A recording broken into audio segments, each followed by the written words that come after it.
दोस्तों, सादर अभिवादन। इस दुनिया में, इस संसार में प्रायः देखने को मिलता है कि हर एक व्यक्ति किसी न किसी तरीके से दुखी है। कोई अपने स्वास्थ्य के प्रति दुखी है, कोई अपने भोजन प्राप्त करने के लिए दुखी है, कोई धन धान्य प्राप्त करने के लिए दुखी है, कोई नौकरी प्राप्त करने के लिए दुखी है। अर्थात कहने का मतलब कि हर एक व्यक्ति किसी न किसी तरीके से दुखी है। भगवान गौतम बुद्ध कहते हैं कि दुख एक विचार है। इसी अवधारणा से संबंधित गौतम बुद्ध की एक कहानी के माध्यम से समझेंगे कि दुख क्या है। तो चलिए दोस्तों, शुरू करते हैं। एक बार गौतम बुद्ध अपने शिष्यों के साथ गुजर रहे होते हैं। बहुत देर वन में चलने के बाद बुद्ध और उनके सभी शिष्य एक विशाल पेड़ के नीचे बैठ जाते हैं। उस पेड़ के नीचे एक अलग सी शांति थी। सभी लोग उस शांति को अनुभव कर रहे थे। कोई भी एक शब्द नहीं बोलता। कुछ देर बीतने के बाद गौतम बुद्ध का एक शिष्य उठता है और भगवान से पूछता है, हे भगवान, मैं आपसे एक प्रश्न करना चाहता हूँ। बुद्ध कहते हैं, पूछो, क्या प्रश्न है तुम्हारा?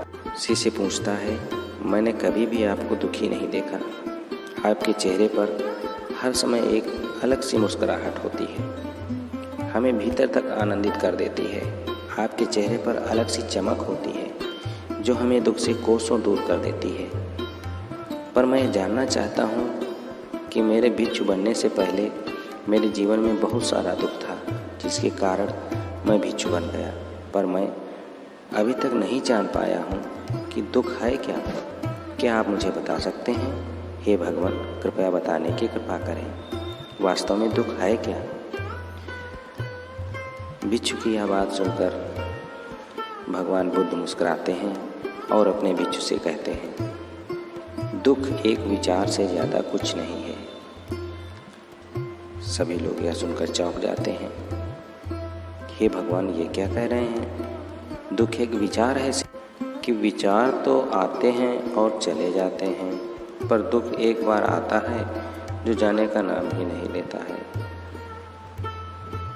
तब बुद्ध कहते हैं, मैं तुम्हें एक छोटी सी घटना बताता हूँ।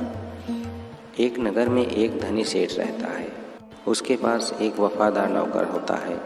वह सेठ अपने नौकर पर बहुत विश्वास करता है, कभी भी किसी बात के लिए नहीं डांटता है और कभी शक नहीं करता, क्योंकि उसका नौकर वास्तव में बहुत ही ईमानदार है। एक बार उस सेठ को किसी काम से बाहर जाना पड़ा। 2-3 दिनों के बाद जब सेठ वापस लौटा तो वह एक कीमती सामान लेकर आया।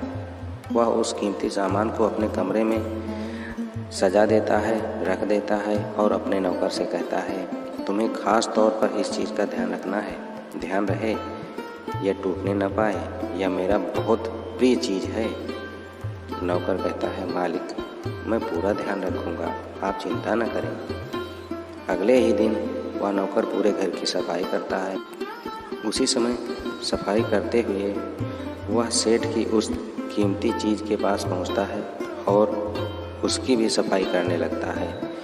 सफाई करते वक्त वह कीमती चीज़ उस नौकर के हाथ से फिसल जाती है और नीचे गिर जाती है। सेठ को यह बात पता चलता है और नौकर के पास आता है और नौकर को खूब डांटता है, खूब धमकाता है, खूब डराता है। पर न तो वह उस नौकर को नौकरी से निकाल सकता है और न ही उसे पीट सकता है, क्योंकि वह उसका बहुत वफादार और पुराना नौकर है। इसलिए वह डांट कर धमका कर ही उसे छोड़ देता है। सेठ अपने उस कीमती चीज़ के बारे में बहुत सोचता है और सोच कर बहुत दुखी होता है। रात होती है। सेठ अपने कमरे में लेट जाता है। सेठ को नींद नहीं आती है। वह बहुत बेचैन होता है अपने कीमती सामान के बारे में चिंता करके। बेचैनी के कारण सेठ अपने कमरे से बाहर निकलता है और देखता है कि उसका नौकर निश्चिंत होकर आराम से सो रहा है और खर्राटे ले रहा है। वह यह दृश्य देखकर क्रोधित हो जाता है। सेठ सोचता है, इसने मेरी इतनी कीमती चीज़ तोड़ दी है और इसे बिल्कुल भी चिंता नहीं है। मुझे यहाँ नींद नहीं आ रही है और यह आराम से सो रहा है। सेठ अपने कमरे वापस चला जाता है। अगले दिन सुबह सेठ सोचता है, मैं इस समस्या से कैसे निकलूं। फिर उसको एक तरकीब समझ आती है। वह अपने नौकर के पास जाता है और अपने नौकर से कहता है, मुझे बहुत दुख हो रहा है, यह बताते हुए कि वह जो कीमती चीज़ कल तुमने तोड़ दी थी वह मैं तुम्हारे लिए ही लाया था। मैं चाहता था कि मैं उसे तुम्हें उपहार में दूं, परंतु अब क्या कर सकते हैं, अब तो वह टूट गई। सेठ की यह बात सुनकर नौकर को बहुत धक्का लगता है और नौकर सोचता है, अरे यह तो बहुत बड़ी गलती हो गई। वह कीमती चीज़ और महंगी चीज़ मेरे लिए लाए थे और मुझसे ही टूट गई। फिर क्या था, उस नौकर के मन में बेचैनी पैदा होना शुरू हो जाती है और दुख होना शुरू होता है। धीरे धीरे रात होती है और सेठ आराम से सोता है और वहाँ नौकर बेचैन होने लगता है। उसे नींद नहीं आती, क्योंकि नींद आती तो कैसे, उसके अंदर अब एक चिंता प्रवेश कर गई थी। उस चीज़ के बारे में सोच सोच करके वो परेशान हो रहा था। सोच रहा था उस सेठ की उस कीमती चीज़ को उसने तोड़ दिया। अब वह उस चीज़ को अपने आप से जोड़ लिया था, इसलिए वह दुखी हो रहा था।